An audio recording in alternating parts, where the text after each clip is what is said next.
Let's set in a comfortable meditation posture. Close the eyes.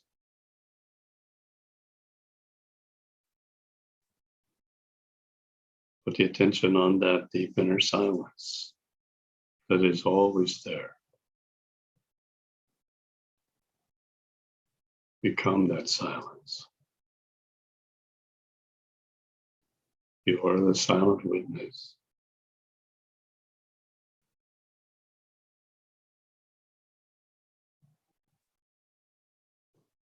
Directly connected to the Supreme Silent Witness, Krishna.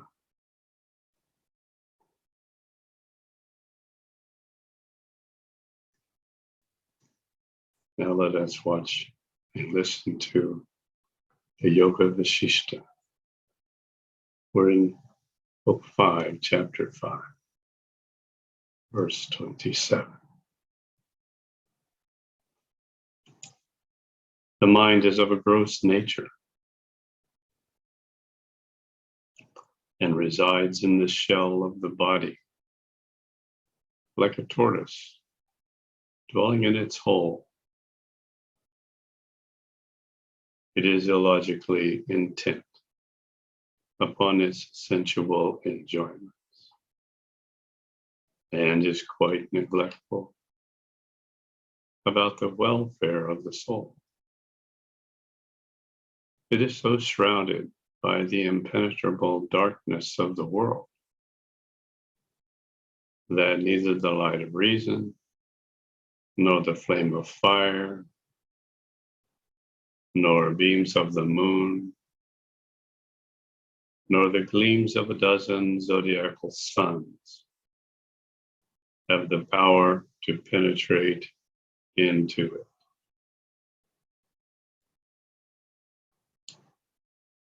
But the mind, being awakened from its dormancy, begins to reflect on its own state. Then the mist of its ignorance flies off like the darkness of the night at sunrise. As the mind reclines itself constantly on the downy bed of its meditation for the sake of its enlightenment, its eye perceives this world to be only a valley of misery.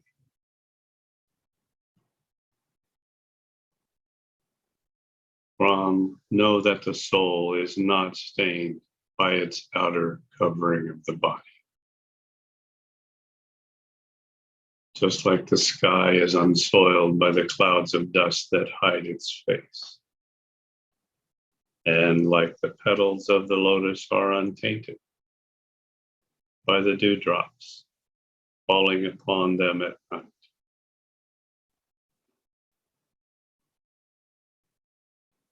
As dirt and clay cling to the outside of a gold ornament, but cannot pierce inside, so the gross material body is attached outside the soul without touching its inside.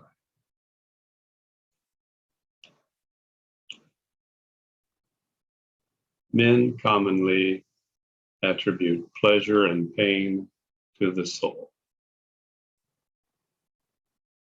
but they are as separate from it as raindrops and flying dust in the sky are different from each other.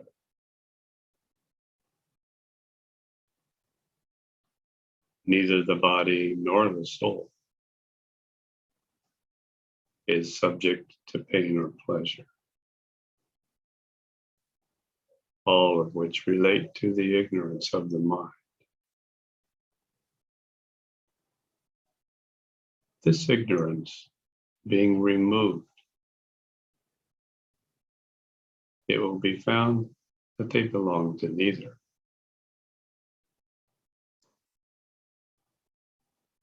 O Ram, do not take pain or pleasure to your mind, but view them in an equal light, as you view things in the tranquility of the silent witness. all the outspreading phenomena of the world that are seen all about us are like the waves of the boundless ocean of the silent witness, or like the gaudy tail of the peacock displayed in the sphere of our own souls. The bright substance of our soul presents the picture of creation to us, just as a bright gem casts its glare to no purpose but by its own nature. The spirit and the material world are not the same thing.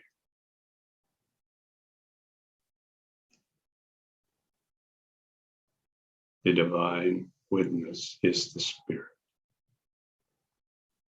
and this is the true reality.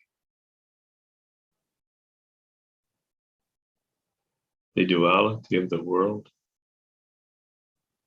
is only a representation or counterpart of the divine silent witness.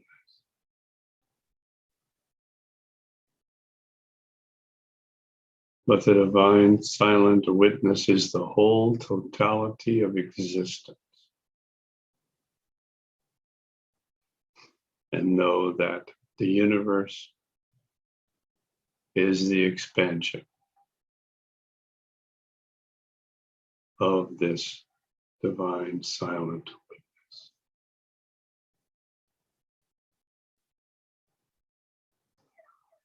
Therefore, O Ram, give up your error of distinguishing one thing from another. Ram, there can be no distinction in the everlasting and all extensive fullness of the silent witness. Just as there is no difference in the water of the wide extended ocean, all things being one and alike in the identical substratum of the silent witness, you cannot conceive of there being any other thing in it. Just as you cannot imagine a particle of frost to abide in fire. By being the silent witness as yourself, and by the contemplation of the intelligent silent witness as your own intellect, you will find the glory of the silent witness shining brightly as your pure spirit. Therefore, ease your mind, O Ram, and know that there is no mistake or error in believing the all is one, and that there is no new birth or newborn being. All is ever existent in the silent witness, and you are that silent witness. Ease yourself, O Ram, by knowing that there is no duality, that there is no opposite of things.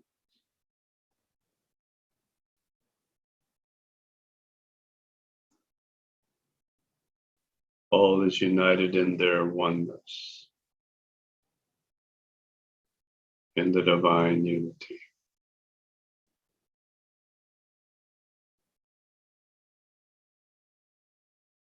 Then, knowing yourself as a spiritual being, situated as the purity of the silent witness. You shall have no need of meditation or adoration.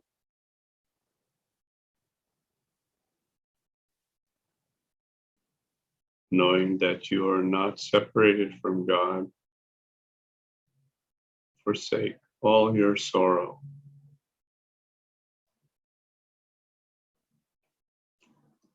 Be tolerant, composed, and even-minded. Remain tranquil, silent, and meek in your mind. Be as a rich jewel, shining with your internal light. Thus you will be freed from the feverish vexations of this worldly life. Be rational, dispassionate, and calm in your desire. Remain sober-minded and free from ardent expectations.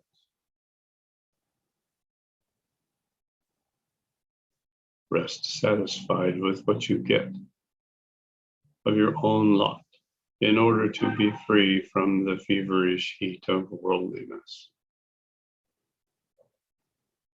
Be unimpassioned and unperturbed with earthly cares. If you will be free from the fever heat of this world, be pure and sinless, and neither be stingy nor extravagant. Be free from all anxiety, O Ram, by obtaining that good which the world cannot give, and which satisfies all our earthly wants. Have this supermundane bliss, O Ram, and be as full as the ocean and free from the feverish cares of the world.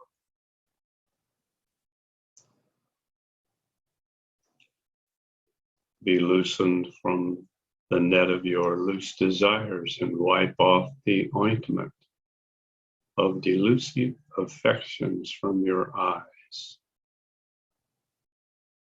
Let your soul rest satisfied with yourself and be free from the feverish anxieties of the world.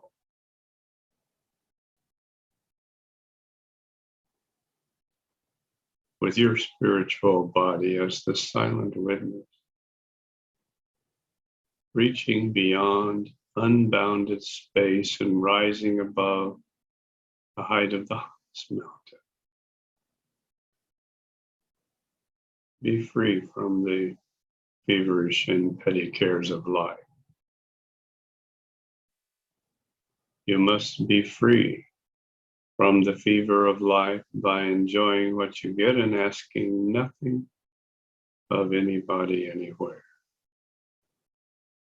And by your charity, rather than your lack and asking.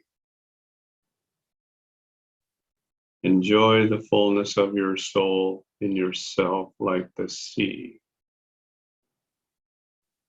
and contain the fullness of your joy in your own soul like the full moon. Be self-sufficient with the fullness of your knowledge and inner bliss.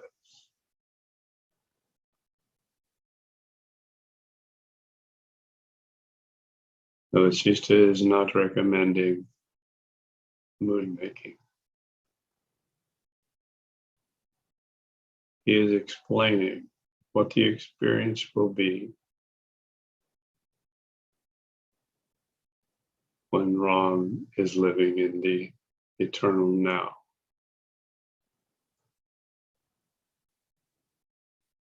Completely supported by the vast ocean of divine karmic traces in this universe,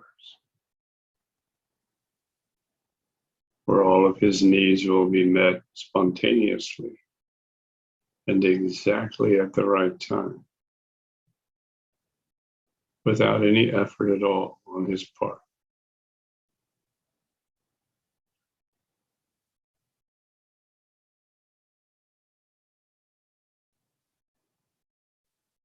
This comes spontaneously as a result of being the silent witness.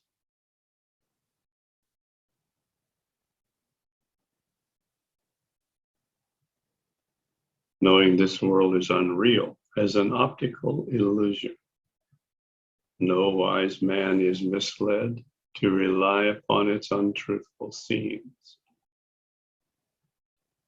So you, Ram, who is knowing and not deluded, and is sane, sound-headed, and of enlightened understanding, must always be charming, with your perfect ease from sorrow and care. Now, Ram, rule over this unrivaled kingdom, as directed by your sovereign Father, and manage well everything under your own inspection. This kingdom is filled with every blessing, and the rulers are all loyal to their king. Therefore, you must not omit doing what is your duty, or be elated with your happy lot of royalty.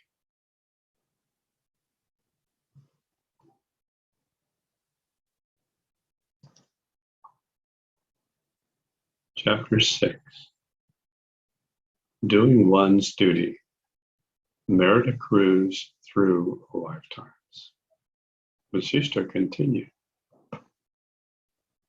In my opinion, a man is liberated who does his works from a sense of his duty and without any desire of his own or sense of his own agency. Whoever, having obtained a human form, is engaged in acts out of his own choice and with a sense of his own agency, is subject to ascent and descent to heaven and hell by turns. Some people who are inclined to undutiful acts by neglecting the performance of their destined duties are doomed to descend into deeper hells and to fall into greater fears and torments from their former states. Some men who are tightly bound to the chain of their desires and have to feel the consequences of their acts are made to descend from their brutal life to the state of vegetables, or to rise from it to animal life again.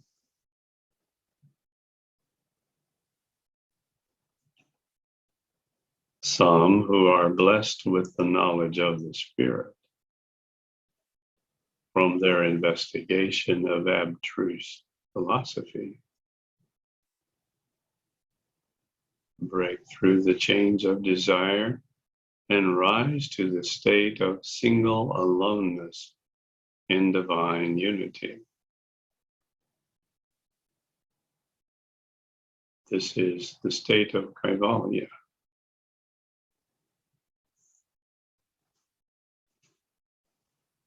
There are some men who, after ascending gradually in the scale of their creation in form of verse, have obtained liberation in the present life through the performance of active goodness. This is the quality of Rajas Sattva.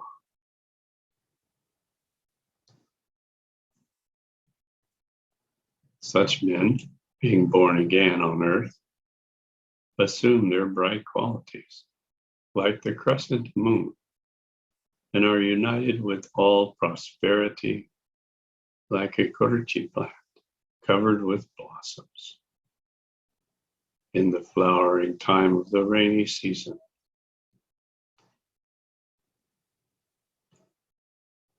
The merit of prior acts follows one in his next state, and the learning of past life meets a man in his next birth, like a pearl born in a reed. The qualities of respectability and pleasantness, of affability and friendliness, and of compassion and intelligence attend upon these people like their servants at home.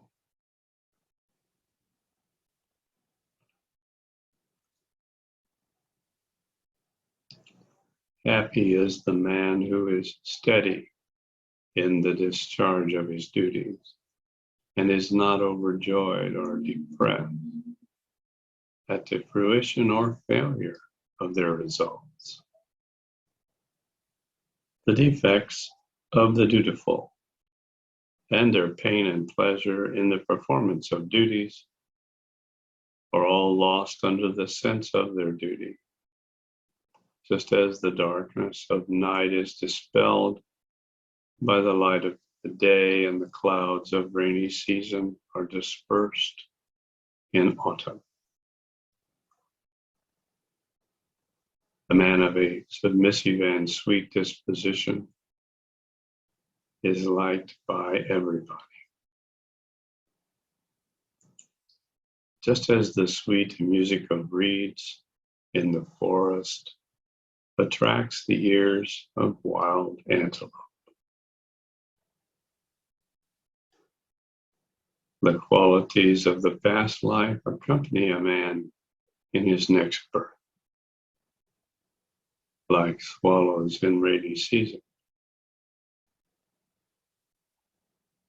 Thus, being qualified by his prior virtues, a good man has recourse to an instructor for the development of his understanding, who thereupon puts him in the way of truth. A man with qualities of reason and resignation of his mind beholds the Lord as one and of the same form as the imperishable soul within himself. The spiritual guide awakens the dull and sleeping mind by his right reasoning, then instills into it the words of truth with a calm face and mind.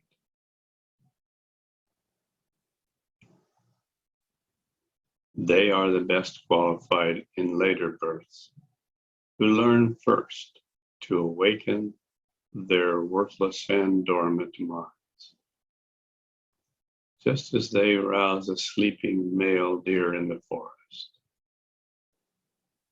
First, by diligent attendance on good and meritorious gurus.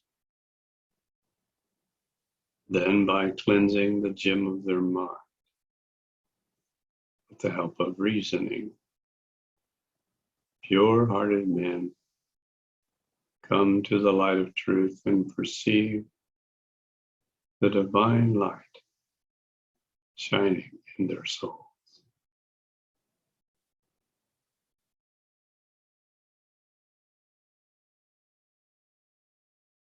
Now let us continue, established as the silent witness, and start the Trimana Sanyama process,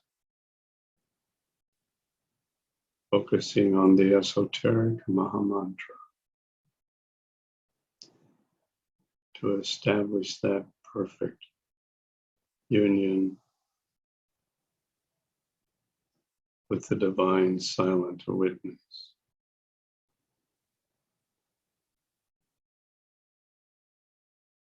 And thereby balancing all karmic traces that have been touched on in today's reading.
Jai Gurudev.